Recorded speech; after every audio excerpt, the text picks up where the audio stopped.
ഇന്നൊരു പത്തിരത്തോരനാണ് ഉണ്ടാക്കണം. അപ്പോൾ അതിന് വേണ്ടിയിട്ട് ഇവിടെ ചുവന്ന ചീര ഒന്ന് ചെറുതായിട്ട് കട്ട് ചെയ്തിട്ടുണ്ട്. ഇനി ഇതാ ഇവിടെ ചെറുതായിട്ട് കട്ട് ചെയ്തിട്ടുള്ള ചേമ്പിൻ്റെ ഇല, ചേനൻ്റെ ഇല, ചായാമൻസ, തഴുതാമ, സാമ്പാർ ചീര, മുളകിൻ്റെ ഇല എന്നിവ ഇതാ ഇവിടെ ചെറുതായിട്ടൊന്ന് കട്ട് ചെയ്താണ്. അപ്പോൾ ഇതുപോലെ ഒന്ന് ചെറുതായിട്ട് കട്ട് ചെയ്തെടുക്കണം.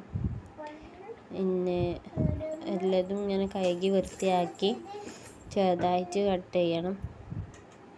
വലുതായിട്ട് കട്ട് ചെയ്യരുത്, ചെറുതായിട്ട് കട്ട് ചെയ്തെടുക്കുകയാണ് വേണ്ടിയത്. അപ്പോൾ ഇതെല്ലാതും ഇവിടെ ചെറുതായിട്ട് കട്ട് ചെയ്തെടുത്തിട്ടുണ്ട്. ഇനി ഇതിപ്പോൾ എങ്ങനെ ഉണ്ടാക്കണമെന്ന് നമുക്ക് നോക്കാം. അപ്പോൾ വീഡിയോ ആരും സ്കിപ്പ് ചെയ്യാതെ കാണും.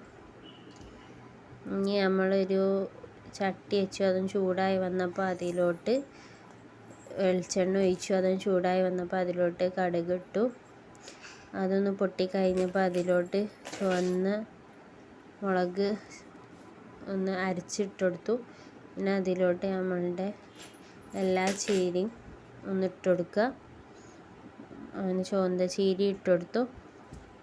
ഇനി അതിലോട്ട് നമുക്ക് ആവശ്യത്തിന് ഒന്ന് മിക്സ് ചെയ്ത് കൊടുക്കുക. എന്നിട്ട് അതിലോട്ട് ആവശ്യത്തിനായിട്ട് ഉപ്പ് ചേർത്ത് കൊടുക്കുക. എന്നിട്ട് ഒന്നുകൂടി ഒന്ന് മിക്സ് ചെയ്ത് കൊടുക്കുകയാണ്. അതിന് ഒന്നുകൂടെ മിക്സ് ചെയ്തെടുത്തിട്ടുണ്ട്. ഇനി അതിലോട്ട് ഒരു നുള്ള് മഞ്ഞൾപ്പൊടി ഇട്ട് കൊടുക്കുന്നുണ്ട്.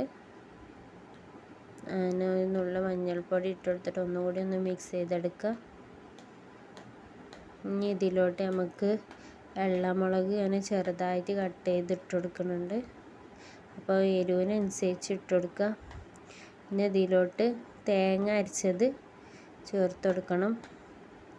അപ്പോൾ ഇതൊന്ന് മൂടി വെച്ച് ഒന്ന് വേവിച്ചെടുക്കുക. അപ്പോൾ ഇത് ഏകദേശം ഒന്ന് വെന്ത് വന്നിട്ടുണ്ട്. ഇനി ഇതിലോട്ട് നമ്മൾ തേങ്ങ അരച്ചത് ചേർത്ത് കൊടുക്കുകയാണ്. അപ്പോൾ തേങ്ങ ഒന്ന് ജസ്റ്റ് ഒന്ന് അരച്ചെടുത്തതാണ്.